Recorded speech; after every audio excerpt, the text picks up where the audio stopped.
Bonjour tout le monde, moi c'est Josiane. Aujourd'hui, on fait la route des vins de Brome-Missisquoi. Par contre, on a fait un beau détour au Cep d'Argent qui est à Magog et vous devez faire ce détour parce qu'ils ont des vins exceptionnels et du champagne vraiment fait avec une méthode champenoise. Donc, j'ai découvert le Fleur de Lys et le Blanc de Blanc, deux excellents vins, le Blanc de Blanc et leur champagne avec une méthode champenoise. Et le Fleur de Lys est un genre de rosé qui tire sur le orangé, délicieux, sucré et juste délicieux. Le Fleur de Lys est un rosé avec des saveurs de cerise et de cassis. C'est vraiment délicieux en bouche, c'est sucré, c'est rond, on aime ça. Puis je vous le recommande, puis il n'est pas très cher, 16 $, donc ça vaut vraiment le détour. Vous allez en avoir besoin des caisses. Ici, on a le Blanc de Blanc qui est vraiment leur champagne maison, signature champenoise et il est excellent. Ça va devenir un must pour chaque occasion que vous allez avoir besoin des bulles, donc du champagne.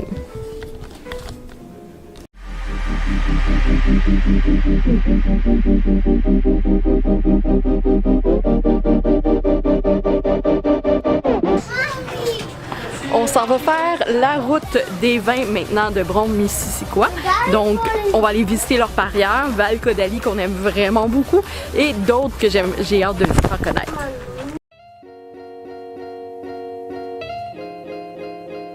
On est arrivé au domaine du vignoble Breezy à Sutton et on va découvrir avec vous les vins parce que je ne le connais pas.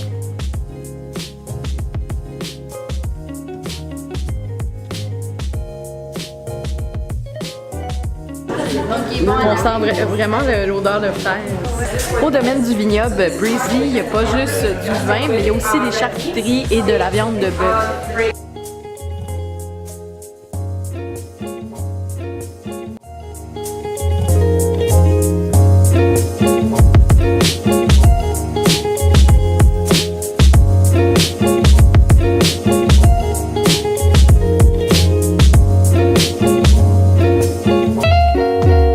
J'ai essayé deux vins, un vin blanc et un vin rosé, deux vins totalement différents mais pourtant excellents tous les deux. Le rosé était beaucoup à saveur de fraise tandis que le blanc était beaucoup plus sur des saveurs d'agrumes, sucrés, bref, deux délicieuses découvertes.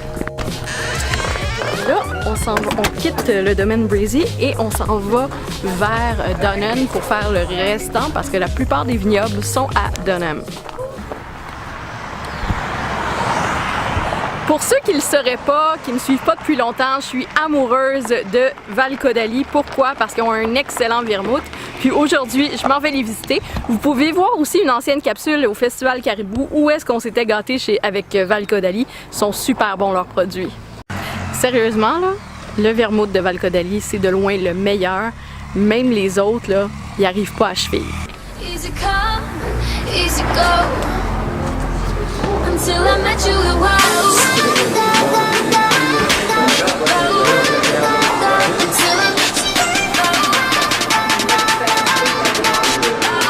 easy come, easy go.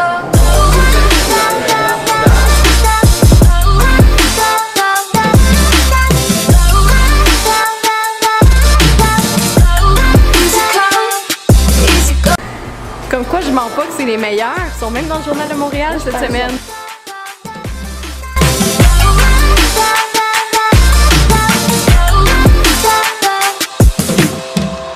I've been living like I've got nothing to lose. If I seem distant, it's 'cause I'm scared of losing you. Something is different 'cause I don't want you to leave in the morning. Donc, on a testé aussi le vin rosé et le vin blanc qui était excellent, le vin rouge aussi.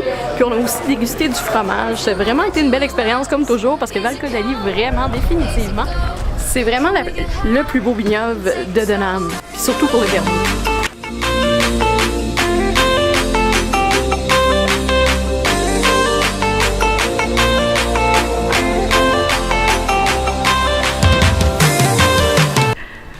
On continue notre route. Présentement, on est au vignoble Galliano. Je ne connais pas, mais on va le découvrir avec vous.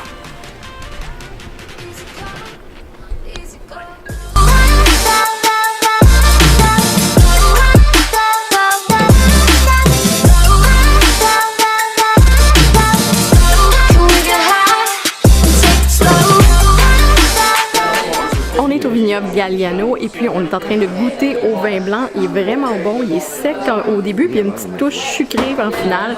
C'est vraiment une belle découverte encore une fois.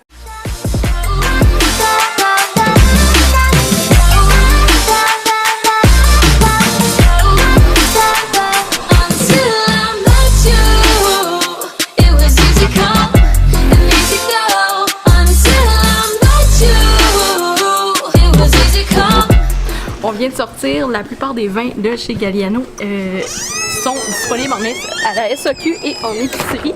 Je vous mettrai sur actradius.com la liste des vins qu'on a testés et leur disponibilité.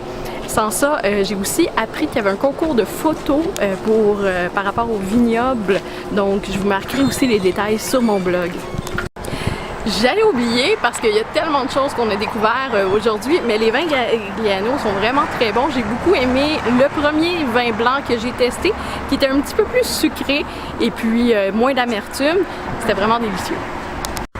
Bon, Simon et mon père ne sont pas d'accord avec moi sur le fait qu'il était sucré. Ils le trouvent plutôt amer, donc goûtez-y puis marquez donc dans les commentaires si vous l'avez trouvé amer ou bien sucré. De l'autre côté de la rue de Galliano, on s'en vient chez Union Libre. Ce n'est pas mon statut social, mais c'est plutôt une excellente gamme de cidre de feu et de glace.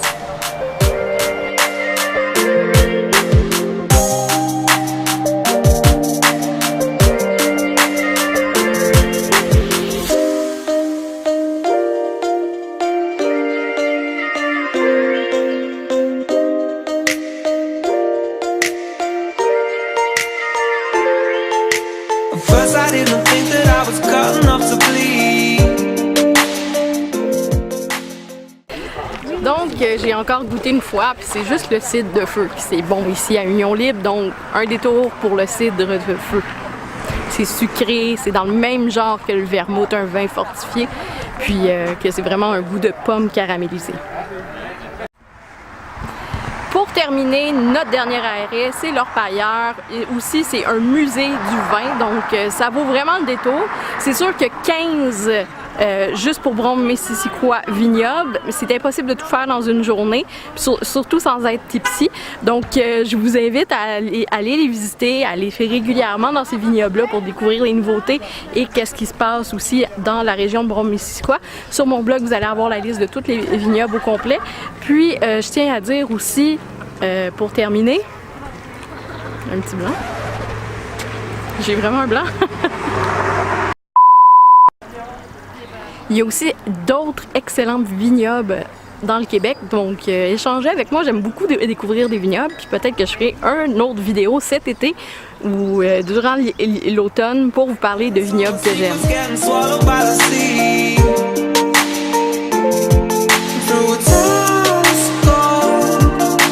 Comme je vous l'ai dit, il y a le musée du vin dans l'Orpailleur, donc on est dedans présentement et puis on découvre de la colonie française jusqu'à nos jours comment que le vin a évolué au Québec. C'est une histoire intéressante à connaître. Bon, mais l'Orpailleur, c'est vraiment une institution, ça a 36 ans, mais aussi il y a le vin Natashquan en l'honneur de Gilles Vigneault et de sa ville natale. Donc c'est vraiment un endroit à découvrir, que ce soit pour le musée, le restaurant ou même leur vin.